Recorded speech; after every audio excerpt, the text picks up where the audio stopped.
You don't apply to the CIA. You get invited. The email is short, 3 sentences, no signature. You read it 3 times before you understand what it's asking. You delete it. Then you recover it from trash. 3 weeks later, you're sitting in a gray building in Northern Virginia. No logos, no flags, no windows in the hallway. A man across from you folds his hands. Everything after today, he says, is deniable. You nod. You think this is about adventure.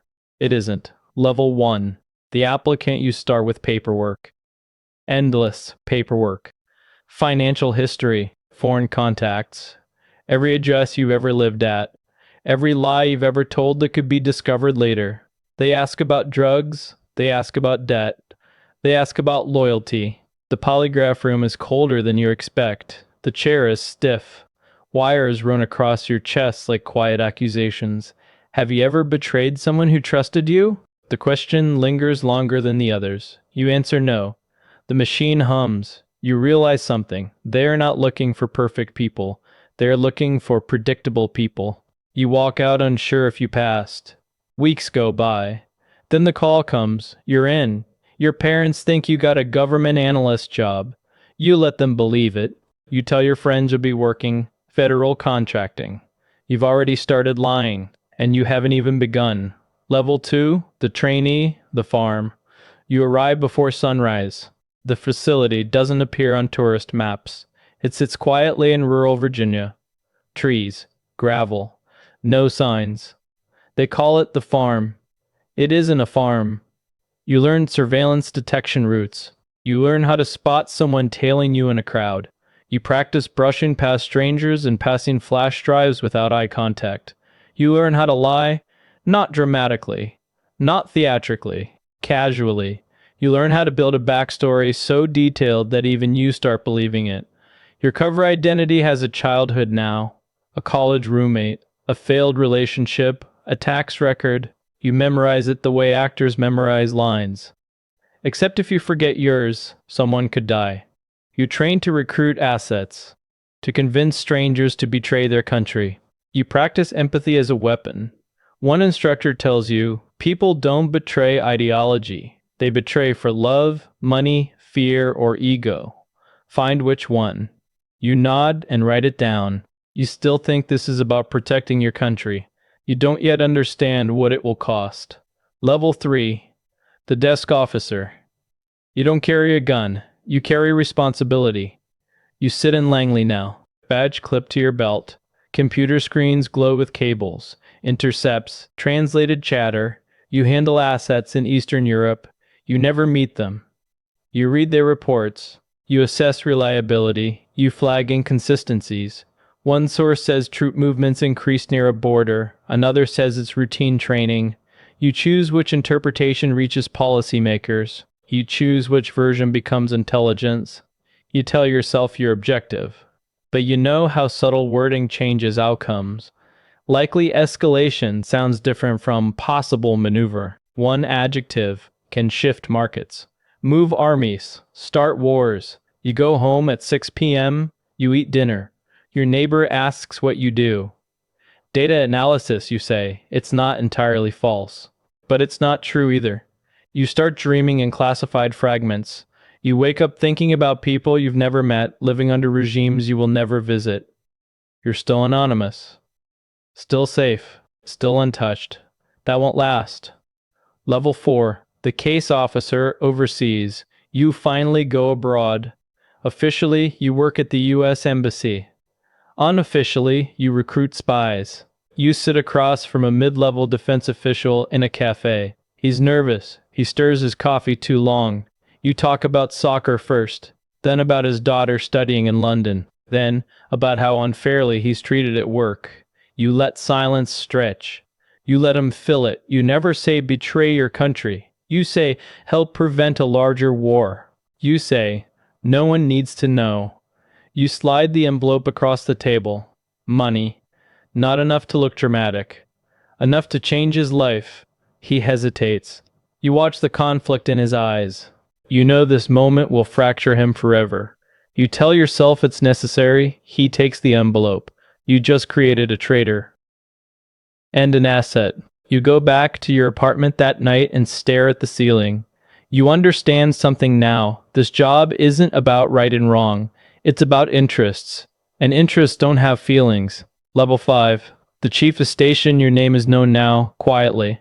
You run operations in a foreign capital, multiple assets, multiple case officers reporting to you. You approve payments. You approve recruitment pitches. You approve exfiltration plans. A source calls in panic. Counterintelligence suspects him. He wants out. Extraction would expose another operation. You calculate. If you pull him out, you burn 3 other sources. If you leave him, he might be arrested. You request guidance from headquarters. They respond with one sentence. Assess risk locally. It's your call. You decide to maintain the operation. 2 weeks later, your source disappears. No body. No confirmation. Just silence. You sign the cable closing his file. You tell yourself he knew the risks. You tell yourself this is bigger than one man. You stop sleeping as easily. Power feels heavier than you imagined. Level 6. The Special Activities Officer, now you carry a weapon. You're assigned to Special Activities. Paramilitary operations, drones, forward bases, regions that officially do not host U.S. forces. You move at night. You coordinate with local militias whose values do not align with yours. You target high-value individuals. You call in strikes.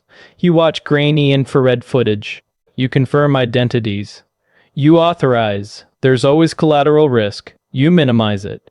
You don't eliminate it. One mission goes wrong. An informant misidentifies a building. The explosion is larger than expected. You review the aftermath footage frame by frame. You don't speak during the debrief. You write the report clinically. Unintended structural proximity. That's what the document says.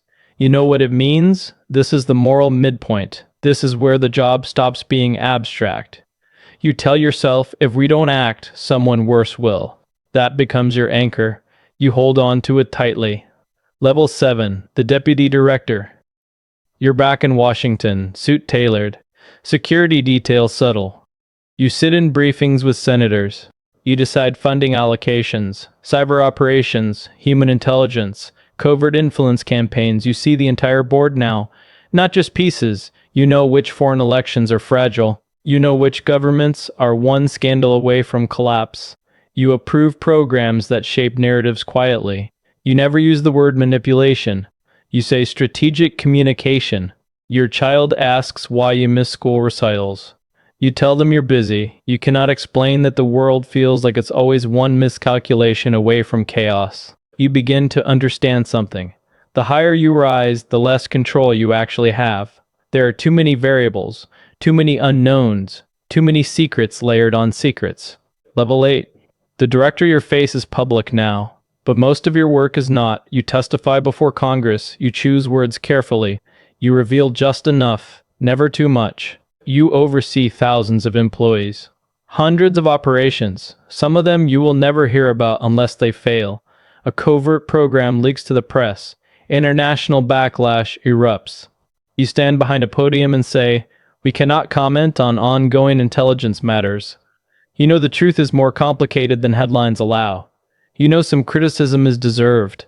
You know some is naive. At night, you review threat matrices. You see patterns emerging before anyone else. Cyber intrusions, proxy conflicts, silent escalations. You carry knowledge that would unsettle entire populations, and you carry it alone.